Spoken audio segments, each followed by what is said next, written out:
ख्यातनाम भूगोलविद professor M H. Qureshi साहब का उद्बोधन सुनेंगे। एम.एच. कुरैशी साहब एक बहुत ही बर्निंग इशू कहूंगा मैं, क्यों कहूंगा बर्निंग इशू, कि इतिहास को उठाएंगे कि कहां से भूगोल की शुरुआत हुई भारत में और आज हम कहां पर खड़े हैं उस तक उसको लेकर आएंगे। तो आज हम कहां पर खड़े हैं ये हमारे लिए बहुत ही प्रासंगिक हो जाता है, लेकिन उसको जानने के लिए हमें इतिहास की यात्रा को भी जानना जरूरी है। तो सर का उद्बोधन development of geography in India के ऊपर होगा, और मैं पहले भी इस तरह के विषयों पर सर को सुन चुका हूं। ऐसी ऐसी जानकारियां हमें मिलेगी, हम मंत्रमुग्ध हो जाएंगे। ऐसा लगेगा कि जैसे पूरा का पूरा भूगोल के भारत में विकास का इतिहास हमारे सामने चलचित्र की भांति चल रहा है। मैं आप सभी से इस कार्यक्रम को शुरू करने की अब अनुमति चाहता हूं।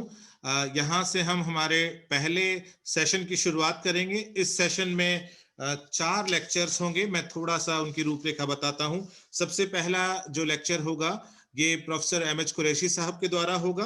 Professor M H. कुरैशी साहब development of geography in India विषय पर अपना उद्बोधन देंगे। उसके बाद प्रोफेसर एच.एस. शर्मा साहब का लेक्चर होगा। प्रोफेसर शर्मा साहब climate change in India with special reference to Rajasthan विषय पर अपना उद्बोधन देंगे। उसके बाद प्रोफेसर वी माधा सुरेश का लेक्चर होगा, और वो the concept and consequences of disaster and mitigation Indian scenario के ऊपर अपना उद्बोधन देंगे। और उसके बाद डॉक्टर विक्रमादित्य के चौधरी का लेक्चर होगा, और वो smart city, smart village and self reliance Indian case के ऊपर अपना उद्बोधन देंगे। अब मैं बिना वक्त जाया करे सीधा प्रोफेसर एम.एच. कुरैशी साहब को अपने उद्बोधन के लिए बुलाऊंगा, लेकिन उससे पहले मैं एक छोटा सा introduction professor M H. Qureshi sir का देना पसंद करूंगा। Professor M H. कुरैशी की शुरुआती शिक्षा इलाहाबाद से हुई है, वहीं से उन्होंने मास्टर्स डिग्री की है, और उसके बाद उन्होंने अपने प्रोफेशनल कैरियर की शुरुआत सेंट जॉन्स कॉलेज आगरा से की। उसके बाद जोधपुर यूनिवर्सिटी में लगभग 12 वर्षों तक अध्यापन का काम किया, और तत्पश्चात आप उस बीच उसके बाद आप इथोपिया भी पढ़ाने के लिए गए। आपने जेएनयू ज्वाइन कर लिया था, आप इथोपिया गए, आप विजिटिंग प्रोफेसर के रूप में आपने यूनिवर्सिटी ऑफ ब्रेमेन जर्मनी की विजिट की।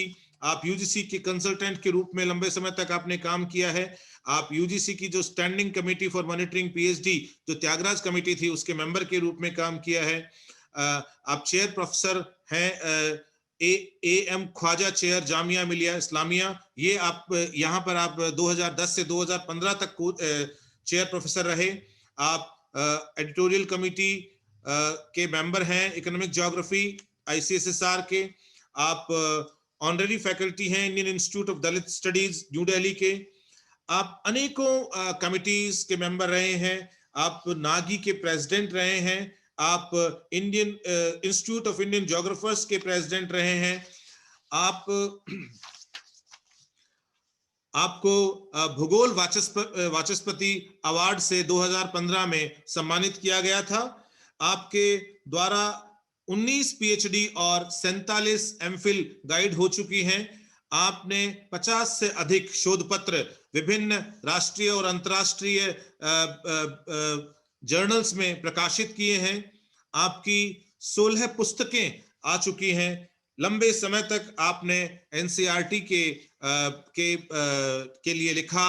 एनसीईआरटी की किताबों को आपने समन्वयक के रूप में आपने उन किताबों के लेखन को संभाला, गाइड किया। हम लोग भी जब सबसे पहले मैं जेएनयू पहुंचा तो मेरी नजर यही थी कि मैं देखूं कि एम.एच. कुरैशी साहब कैसे लगते हैं, वो कौन है, क्योंकि जब हम छात्र थे तब हम आपकी पुस्तकें पढ़ते थे।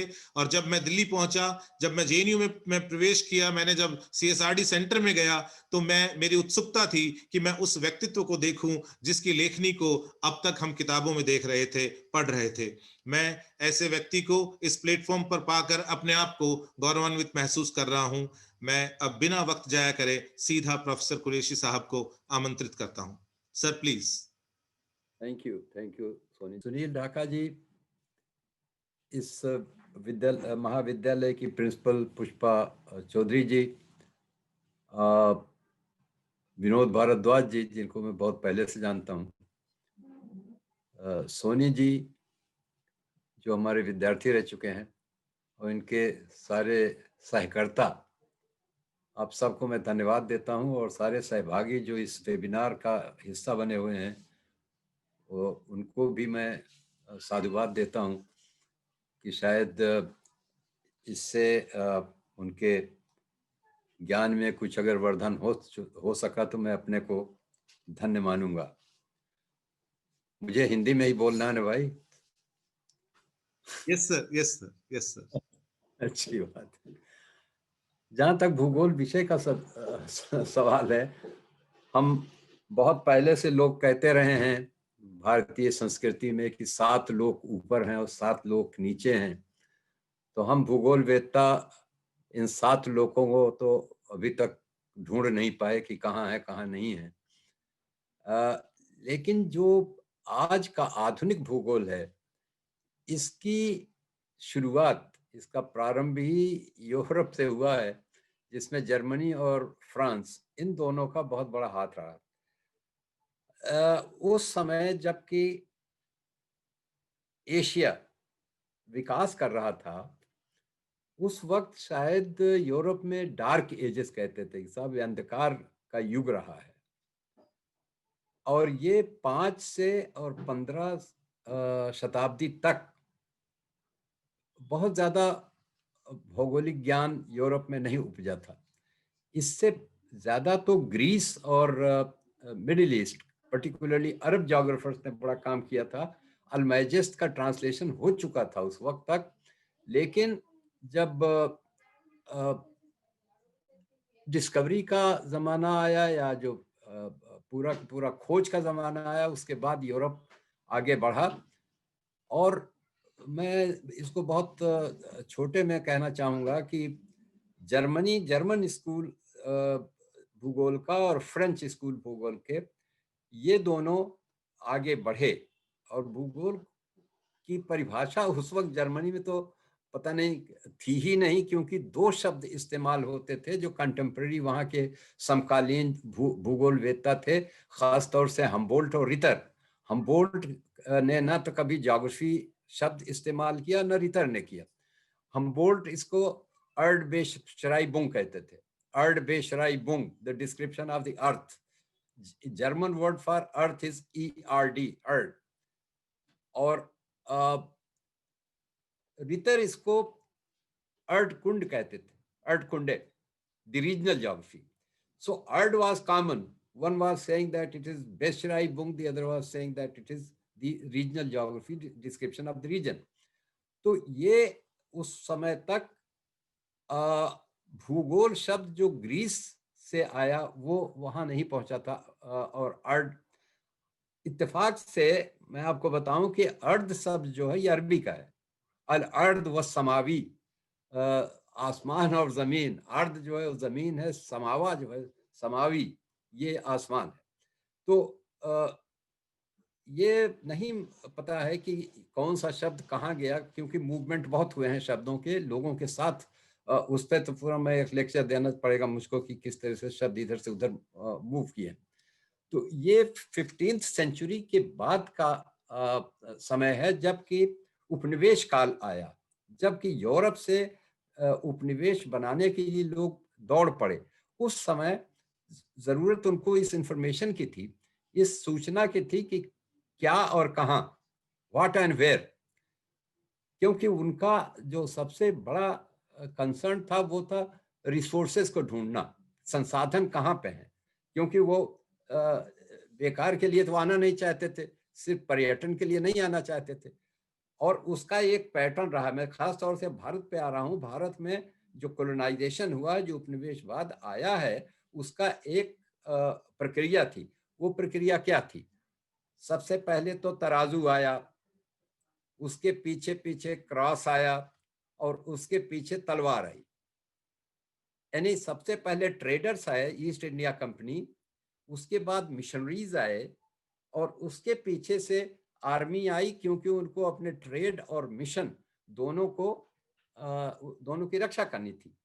तो इस तरह से हमारे यहाँ जो उपनिवेशवाद आया, उसके बाद ये जो व्हाट एंड वेयर की जो जरूरत थी, उसको पूरा करने के लिए एक तरह का भूगोल का विषय यहाँ पे भी चलाया गया। लेकिन भूगोल उस तरह का नहीं था। स्कूल में तो भूगोल आ गया था, भूगोल उसमें जिले का भूगोल या प्रांत का भूगोल या उसके आसपास का भूगोल, अपने गांव का भूगोल, इस तरह के शिक्षा दी जाती थी उस वक्त स्कूलों में। लेकिन विश्वविद्यालय स्तर पर भूगोल जिस रूप में आज है उस रूप में बहुत बाद में आया, क्योंकि उस वक्त तक तो हमारी कोई यूनिवर्सिटीज नहीं थी। अब अगर हम यूनिवर्सिटीज के इतिहास को देखें तो सबसे पहली जो 3 यूनिवर्सिटीज बनी हैं वो बनी है पोर्ट टाउन्स पे, बंदरगाहों पे। कलकत्ता यूनिवर्सिटी जो बनी है 24 जनवरी 1857 को। देखिए, एक तरफ आजादी की लड़ाई चल रही है और दूसरी तरफ यूनिवर्सिटी बन रही है 1857। दोनों तरह से बहुत महत्वपूर्ण सन है ये। 24 जनवरी 1857 को कलकत्ता यूनिवर्सिटी बनी और 18 जुलाई 1857 को बॉम्बे यूनिवर्सिटी बनी और 5 सितंबर 1857 को मद्रास यूनिवर्सिटी बनी। अब ये तीनों पोर्ट टाउन, अब इस तीनों पोर्ट टाउन को अगर आप देखें तो ये पूरा पोर्ट आंक्लेव डेवलपमेंटल स्ट्रेटजी जो थी थियोरेटिकली, कि पोर्ट से अंदर को जोड़ दो और अंदर के रिसोर्सेज को, संसाधनों को पोर्ट तक ले आओ और पोर्ट से इसको बाहर ले जाओ, ये स्ट्रेटजी थी। तो अब भूगोल उस वक्त भी इतना एज ए सब्जेक्ट नहीं इंट्रोड्यूस हुआ था यूनिवर्सिटी लेवल पे। उसके बाद जो यूनिवर्सिटीज बनी हैं वो अपने एफर्ट से बनी हैं यहाँ के लोगों के। जैसे बीएचयू 1916 में बनी, उसमें बहुत बड़ा हाथ मदन मोहन मालवीय जी का था। और उसके बाद अलीगढ़ मुस्लिम यूनिवर्सिटी बनी, सर सैयद का एफर्ट था। जामिया मिल्लिया गांधी जी के एफर्ट से बनी, बल्कि बहुत सारी यूनिवर्सिटीज गांधी जी के एफर्ट से बनी थी। काशी विद्यापीठ, Gujarat Vidyapith, national university of Bengal, ये या महाराष्ट्र में जो एक विद्यापीठ बना था, महाराष्ट्र का विद्यापीठ, वो भी गांधी जी के उससे बना था।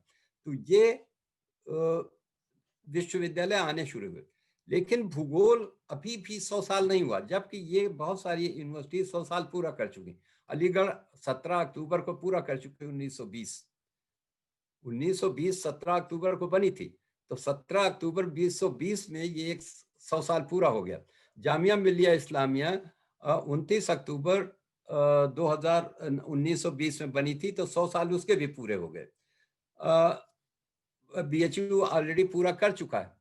लेकिन तीसरी यूनिवर्सिटी जो हिंदी हार्टलैंड में बनी वो थी इलाहाबाद यूनिवर्सिटी। इलाहाबाद यूनिवर्सिटी बनी है 1887 में।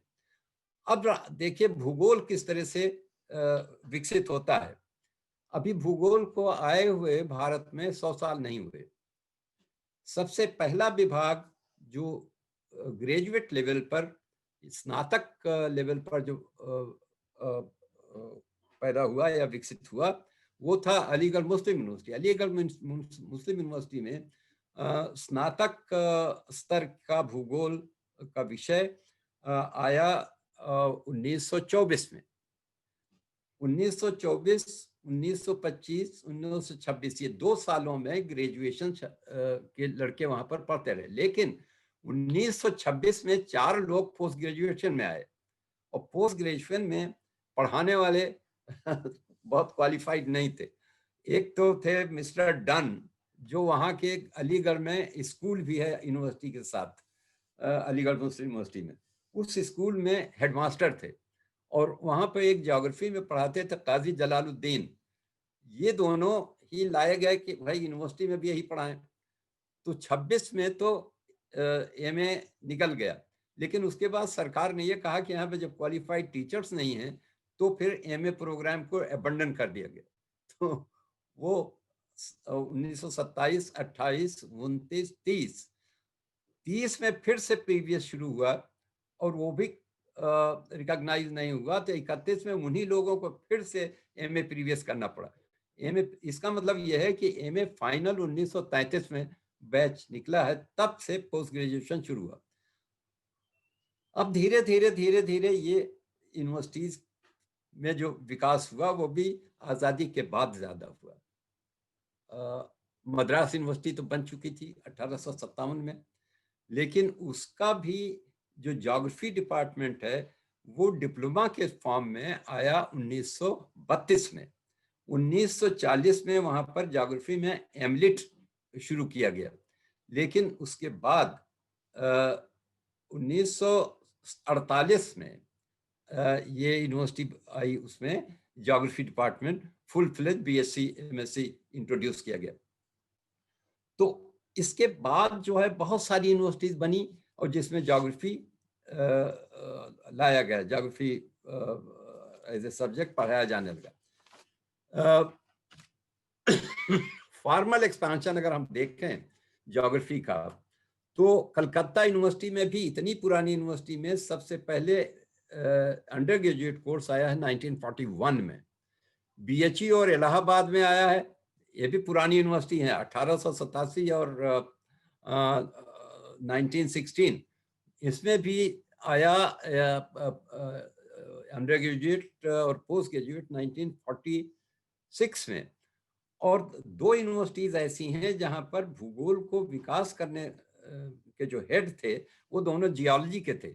एक तो सागर यूनिवर्सिटी जिसमें WD बेस्ट थे जो प्रोफेसर और हेड थे, और बनारस हिंदू यूनिवर्सिटी जिसमें HL छिब्बर साहब थे, ये जियोलॉजिस्ट थे दोनों लोग, और इनके सानिध्य में ज्योग्राफी का विकास हुआ। तो 1946 में इलाहाबाद और BHU में आया, और पंजाब में 1948, पटना यूनिवर्सिटी 1949, पूना और रांची यूनिवर्सिटी 1954, उस्मानिया इन 1955, बड़ौदा इन 1956, गुवाहाटी इन 1958। ये तो एक ओवरऑल सिनेरियो है, लेकिन बहुत सारी ऐसी यूनिवर्सिटीज जिनका इसमें हमने अभी जिक्र नहीं किया है जहां पर ज्योग्राफी को एज ए सब्जेक्ट पढ़ाया जाने लगा।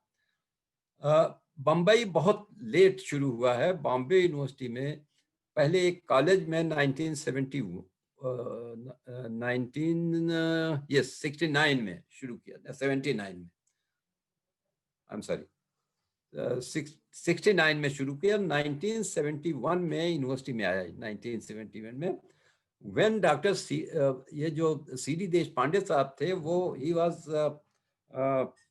डायरेक्टर ऑफ पब्लिक इंस्ट्रक्शंस, वो वहाँ के एजुकेशन के डायरेक्टर थे। वो वहाँ से रिटायर होके जब आए तब बॉम्बे यूनिवर्सिटी में पोस्ट ग्रेजुएशन शुरू हुआ। कॉलेजेस में वो अंडर ग्रेजुएट क्लासेस चलाई जा रही थी। दूसरी तरफ हम देखते हैं अगर राजस्थान में जो विकास हुआ है वो 67 के आसपास शायद पोस्ट ग्रेजुएशन आया है राजस्थान यूनिवर्सिटी में, लेकिन राजस्थान यूनिवर्सिटी स्वयं बहुत पुरानी है। ये बन चुकी थी राजस्थान यूनिवर्सिटी 1947 में। इसकी डेट है 8 जनवरी 1947। ज्योग्राफी जो है वो लेट आया है, शायद MA जो है 1967 में आया। लेकिन जब जोधपुर यूनिवर्सिटी खुली तो उसमें 1963 में ही MA शुरू हो गया। ML सुखाड़िया यूनिवर्सिटी में MA शुरू था, जो AN भट्टाचार्य साहब वहां पर आए। तो राजस्थान में लेकिन जो सबसे विस्फोटक विकास जिसको मैं कहता हूं वो हुआ है शंकर साय सक्सेना जी के जमाने में। वो जब डायरेक्टर ऑफ एजुकेशन थे, हायर एजुकेशन, ये मुझे नहीं इतना पता है कि बीवी जान से पहले थे या बीवी जान के बाद थे, ये आसी पास थे दोनों, लेकिन Shankar Sai Saxena ji was responsible for opening geography departments in many government colleges. जितने गवर्नमेंट कॉलेज हैं उसमें जो ज्योग्राफी डिपार्टमेंट खुला है उन्हीं के ज़माने में खुला है। और उस वक्त चीफ मिनिस्टर शायद सुखाड़िया साहब थे, और उनकी वजह से ये बहुत बड़ा एक्सपांशन राजस्थान में हुआ। अब राजस्थान बहुत आगे है in terms of enrollment as well as the number of teachers. अब अगर हम देखें कि किस तरह से भूगोल को, टाइम देख रहा हूं भाई, कहीं ऐसा ना हो हम आगे बढ़ जाएं। नहीं सर, अभी लगभग 25 मिनट हैं आपके पास। हाँ नहीं ठीक है, कोई बात नहीं। अब अगर हम देखते हैं कि भाई किस तरह से सेंटर्स बने और सेंटर्स में किस तरह का स्पेशलाइजेशन शुरू हुआ। तो हमको ये देखना पड़ेगा कि ये जो हमारे पुराने प्रोफेसर्स थे वो कहाँ ट्रेन हुए। इनकी बहुतों की ट्रेनिंग इंग्लैंड में हुई और most of them were guided by Dudley stamp. यानी डडले स्टैम्प साहब ऐसे वर्सटाइल प्रोफेसर थे जो एग्रीकल्चर पर भी गाइड कर रहे थे, गो कि उनका एग्रीकल्चर काम था, land of Britain, it's use and miss use, geography of life and death. तो बहुत सारी किताबें उन्होंने इसी सर्वाइवल पे ही लिखी थी। तो वो शफी साहब के भी गाइड थे और डॉक्टर आर एल सिंह के भी गाइड थे जो बनारस के अर्बन ज्योग्राफी पे काम कर रहे थे। तो दो तो सेंटर ये बने स्पेशलाइजेशन के, geography of settlement and urban geography का सेंटर बना बनारस और एग्रीकल्चरल ज्योग्राफी का सेंटर बना अलीगढ़। इसके अलावा जो आज़ादी के बाद जो सेंट्रल यूनिवर्सिटीज बनी उसमें सबसे पहला नंबर तो जेएनयू का है और दूसरे 1973 में नेहरू बना, नॉर्थ ईस्टर्न हिल यूनिवर्सिटी, और 1985 में पांडिचेरी। लेकिन पांडिचेरी में ज्योग्राफी नहीं है। 2009 में जितनी सेंट्रल यूनिवर्सिटीज बनी उसमें एक दो को छोड़ के ज्योग्राफी किसी में नहीं है।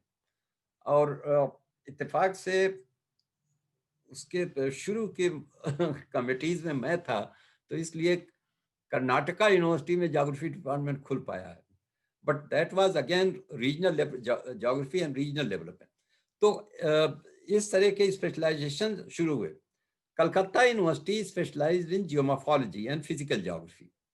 नेहरू 1973 में बनी और 1976 में वहां पर ज्योग्राफी डिपार्टमेंट खुला and the first professor who was heading that department was R.C. Sharma, जो जेएनयू से गए थे और जेएनयू में वापस आ गए।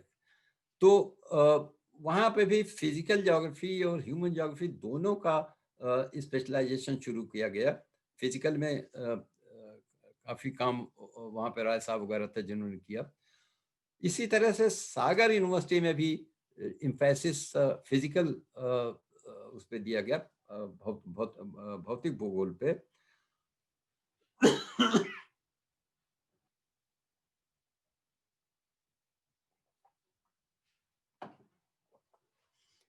कुछ professors they were trained in America.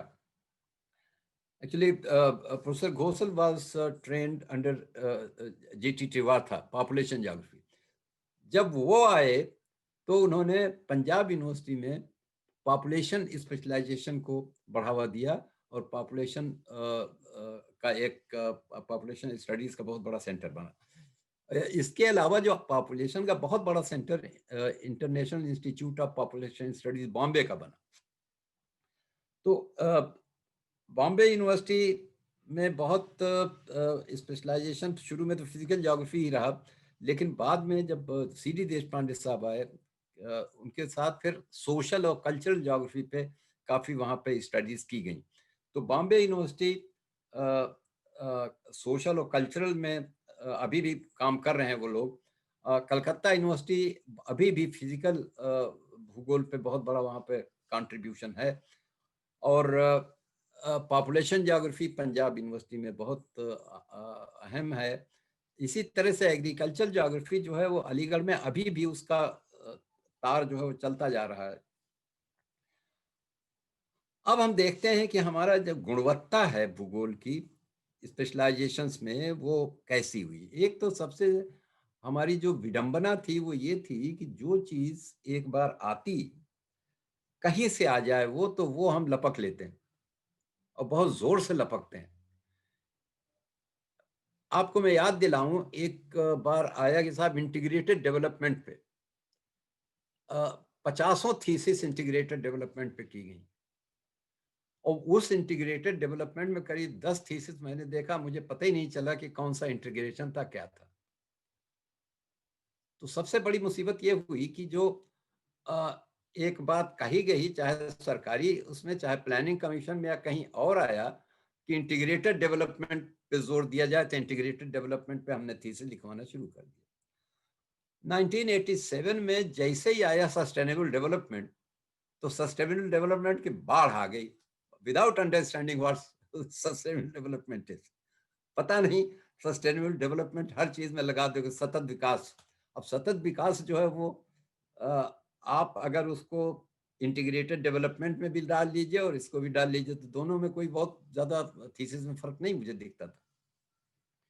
बहरहाल जो भी काम शुरू हुआ वो हमारे लिए बहुत अहम था, इसलिए कि कुछ तो शुरू किया गया। लेकिन हुआ क्या कि इसमें डाइकोटमीज जो हैं वो चलती गई, फिजिकल वर्सेस ह्यूमन की डाइकोटमी रही। गो कि ये डाइकोटमी यूरोप में तो पता नहीं कैसे सस्टेन किया, हमें दोनों चीजें एक जैसी, क्योंकि इसमें इंटीग्रेशन है। आप फिजिकल को बिल्कुल अलग से और ह्यूमन को बिल्कुल अलग से नहीं दे सकते, क्योंकि जमीन का जो की सतह है, जमीन का जो धरातल है, उसी पे तो समाज जो है वो पनपता है, उसी पे जो मानव हैं वो सारा का सारा जो उनका ड्रामा है वो उसी धरातल पे भी तो होता है। धरातल से आगे तो आप इधर उधर होंगे नहीं। और जितनी भौतिक प्रक्रियाएं हैं उनका सबका प्रभाव मानव क्रियाओं पर पड़ता है।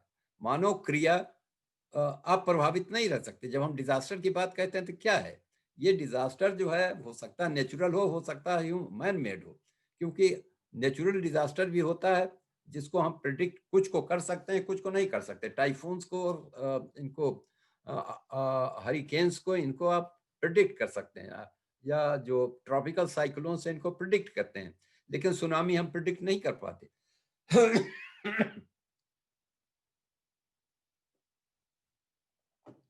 तो ये भी जो डाइकोटमस सिचुएशन जो बनी कि फिजिकल वर्सेस ह्यूमन, ये भी एक तरह से बिल्कुल बनावटी थे। उसको हमको कहीं ना कहीं देखना चाहिए था कि how physical is influencing human and human is influencing physical, because human is creative. मानव जो है उसको भगवान ने क्रिएशन की शक्ति दी है, वो क्रिएट करता है। और मैं अक्सर कोट करता हूं अल्लामा इकबाल को, जो एक कंट्रोवर्सी को जन्म देते हैं और फिर उसको सॉल्व करते हैं, कि भगवान कहता है कि भाई ये जो इंसान है इसमें कोई वो नहीं है ताकत, ये तो हमने जो कुछ बनाया सो बनाया, लेकिन इंसान में क्रिएटिविटी तो प्रकृति ने डाली है ना। तो इंसान कहता है कि तू गिल आफरीदी अयाग आफरीदम, तुमने तो मिट्टी बनाई, हमने प्याला बनाया, हमारा कंट्रीब्यूशन है। तो अब ये देखिए इसमें इंटीग्रेशन है, मिट्टी और प्याला। अगर मिट्टी ना होती तो हम प्याला कहाँ से बनाते? तो हम अगर मिट्टी को फिजिकल डाल दें और प्याला जो है हमारा अपना क्रिएशन हो जाए तो ये जरा मुश्किल होता है ना। तू तू गिल आफरीदी अयाग आफरीदम, तुमने तो मिट्टी बनाई, हमने प्याला बनाया। तू शब आफरीदी चिराग आफरीदम, तुमने बनाई रात, हमने बनाया लैम्प, चिराग हमने बनाया, ये हमारा कंट्रीब्यूशन है। बयाबान कोहसार जार आफरी, तुमने क्या बनाया? वाइल्डरनेस, रेगिस्तान बना दिए, वाइल्डरनेस बना दिया, पहाड़ बना दिए, जंगल बना दिए। गुलिस्तान गुलजार बाग Afreed, the orchards, the gardens, they are our creation. So the human creation is not independent of physical world, the land, and therefore this whole dichotomous situation is of physical अलग और human अलग। हम अलग भी पढ़ने के बाद कहीं ना कहीं इंटीग्रेट करने की कोशिश करते हैं। फिर हमने एक और डाइकोटमी डेवलप कर ली कि सब environment and development. Environment and development, they cannot be separated. The environment indicates the direction of development, in which direction the people are going to develop. हम खेती कहाँ करेंगे ये इंडिकेशन कहीं ना कहीं environment से आता है। तो development जो है it is also not independent of the environment. So development and environment have to be seen together. ये फिर हमने शुरू किया, बहुत सारे सेंटर्स ऐसे बने जिनको हम कहते हैं कि ये रीजनल प्लानिंग और रीजनल डेवलपमेंट या इसके सेंटर बने। जेएनयू ने एक एक्सपेरिमेंट ऐसा किया जिसमें कि डिपार्टमेंट को ही रीजनल डेवलपमेंट कहा, ज्योग्राफी डिपार्टमेंट नहीं है, लेकिन एमए का कोर्स जो है वो ज्योग्राफी में है, लेकिन एमफिल जो है वो सब्जेक्ट में नहीं। आप किसी भी सब्जेक्ट से अगर एमए है तो किसी सब्जेक्ट में रिसर्च कर सकते हैं। हमारे यहाँ ऐसा भी जेएनयू में हुआ है कि एमएससी तो किया है फिजिक्स में और पीएचडी किया है इकोनॉमिक एस्पेक्ट्स पे, तो हम उसमें सब्जेक्ट में एमफिल और पीएचडी नहीं देते थे, हम टॉपिक पे देते हैं।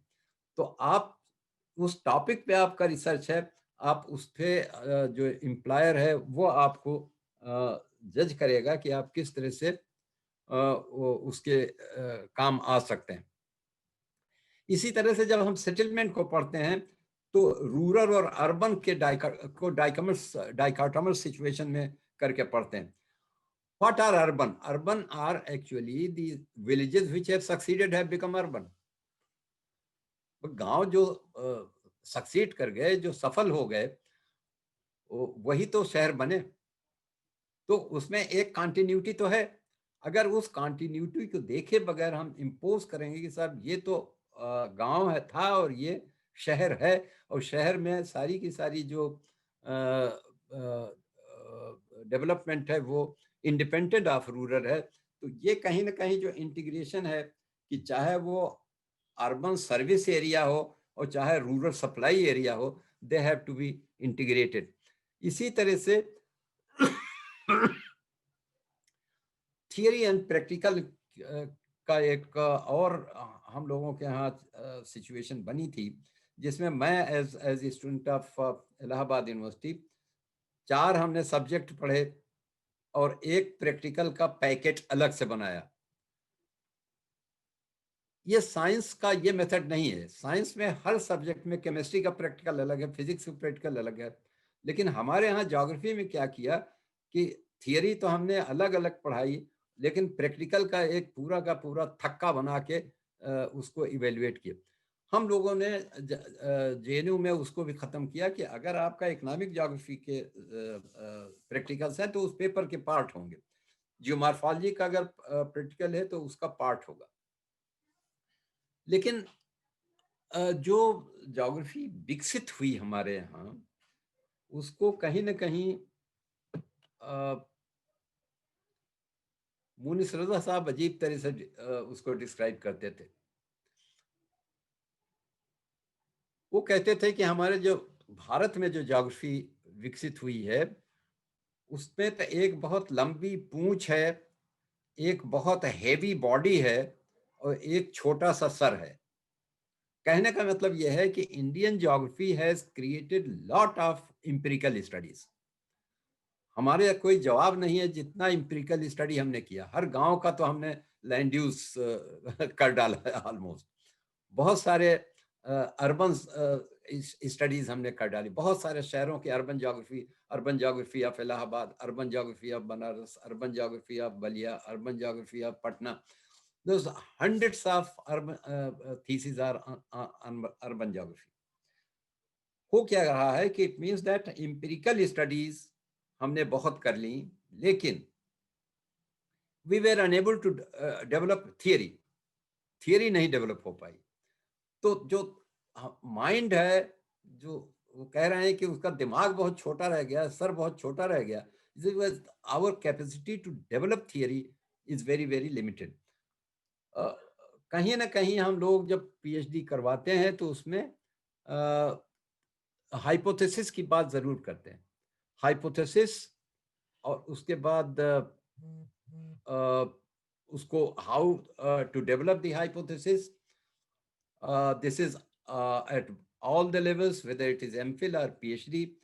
तो कहीं ना कहीं हम जब इससे चलते हैं तो चाहे वो कमजोर थियरी ही बने, कहते हैं कि साहब थियरी अगर आप बना रहे हैं और वो उसको आप प्रूव नहीं कर पाए, even then that is research. Research में थोड़ी आप हर चीज प्रूव ही कर दें, लेकिन आप अगर उसको प्रूव करने जा रहे हैं, if you have your null hypothesis is not accepted, then H is accepted। तो अगर आपकी H भी एक्सेप्टेड है तो इसका मतलब यह है कि वो भी आपका रिसर्च है। तो रिसर्च में हम लोग थोड़ा सा धीरे धीरे इंटीग्रेट हो रहे हैं। इसी तरह से जो कॉलेजेस का रोल है वो ज्योग्राफी के स्प्रेड में, उसके फैलाव में, उसके विस्तार में बहुत अधिक है, क्योंकि यूनिवर्सिटीज़ में तो जो सीटें हैं वो बहुत सीमित होती हैं, लेकिन कॉलेजेस जो हैं वो सीमित साधनों के साथ, सीमित सीटों के साथ भी बहुत ज़्यादा जब संख्या में होते हैं तो वो भूगोल में बहुत ज़्यादा ट्रेनिंग दे पाते हैं। अब सवाल इस बात का है कि कितने कॉलेजेस में हम फैसिलिटीज दे पाते हैं, कितनी कॉलेजेस को हम फैसिलिटीज दे पाते हैं। और आज जो है वो जिस तरह से भी हम इसका विकसित करने की कोशिश कर रहे हैं, उस विकास को हम किस दिशा में ले जाएं, ये अब बहुत बड़ा सवाल है। क्योंकि स्कूल की जो ज्योग्राफी है वो हम लोग समझते हैं कि वो थोड़ा सा अब ऊपर उठ रही है। अगर वो थोड़ा सा ऊपर उठेगी +2 तक ज्योग्राफिकल स्टडी, फिर हमको बीए के सिलेबस को और एमए के सिलेबस को थोड़ा और इम्प्रूव करना पड़ेगा ताकि लिंकेज जो है वो रह जाए।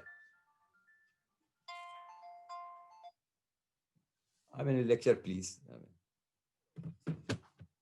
तो कोई सवाल तो नहीं पूछेंगे? हाँ भाई, सर यदि पूछेंगे तो मैं आप तक पहुंचा दूंगा सर। 40 हो गया। हाँ ठीक है सर, आप अपने हिसाब से अब इसको वाइंड अप करिए सर, जैसा आपको उचित लगता है। अच्छी बात। ओके, सो नहीं, हमको और नए अनुभव करना है, हमको नए जो समस्याएं हैं उन समस्याओं को हमें देखना पड़ेगा कि ज्योग्राफी में हम इन नए सामाजिक समस्याओं को किस तरह से उनको उनका समावेश करके, और फिर हम अपनी स्टडीज को जो सामाजिक आवश्यकताएं हैं उनसे किस प्रकार से हम जोड़ पाएं, ये हमारे लिए सबसे बड़ा चैलेंज है। धन्यवाद। बहुत बहुत धन्यवाद सर, आपने हमें इस पूरी जो भूगोल की विकास की यात्रा है भारत में, इसके साथ साथ आप हमें लेकर चले और बहुत सारी ऐसी बातें पता लगी जो किताबों से हमें मिलना लगभग संभव नहीं थी। और यही कारण है कि आप जैसे जो अनुभवी प्रोफेसर्स हैं उनको सुनकर निश्चित रूप से हम विषय की बारीकियों को समझते हैं, जानते हैं। और जब तक हम विषय के विकास को नहीं समझेंगे, हम विषय की फिलॉसफी और विषय की बारीकी को समझ ही नहीं सकते। मुझे लगता है कि इस लेक्चर को सुनने के बाद हमारे तमाम प्रतिभागियों को ऐसा महसूस हुआ होगा कि हमने ये जो हमारी एक वीक लॉन्ग कोर्स की जर्नी यहाँ से शुरू क्यों की।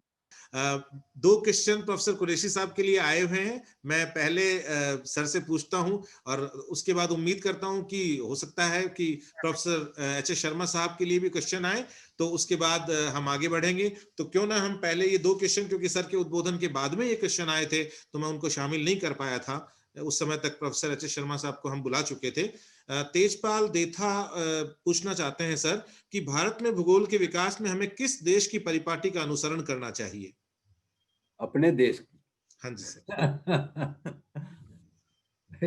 हमारी जो समस्याएं हैं, हमारा भूगोल जो है वो बिल्कुल अलग है। हम सब कॉन्टिनेंट हैं और हम किसी छोटे देश को काहे को नकल करेंगे? हमारी अपनी नकल दूसरे करें भाई। हम अपना मार्ग खुद प्रशस्त करें, किसी की नकल क्यों करें जी। एंड सर दूसरा क्वेश्चन है Prakash C Das, he wants to ask what should be done to promote development of theorization out of empirical thesis. मैं हाँ रिपीट करूं सर? जी, मैं रिपीट करूं? नहीं नहीं, समझ में आ गया कि वो कह रहे हैं कि साहब एम्पिरिकल डेटा हमारे पास बहुत है, उसको थियराइज कैसे करें।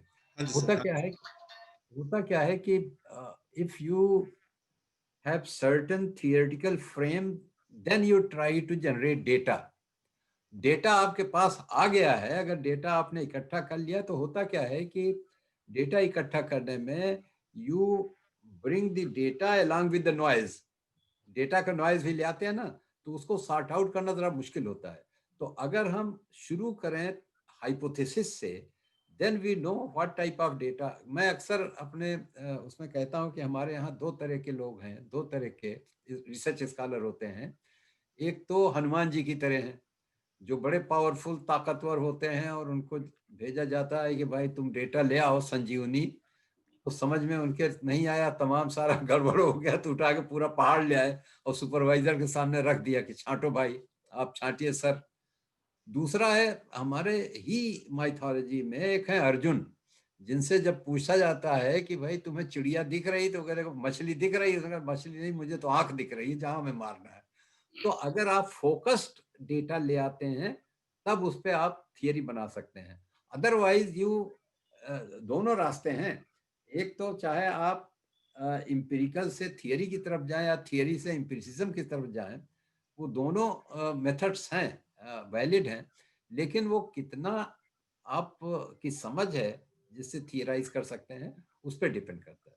जी, थैंक यू सर।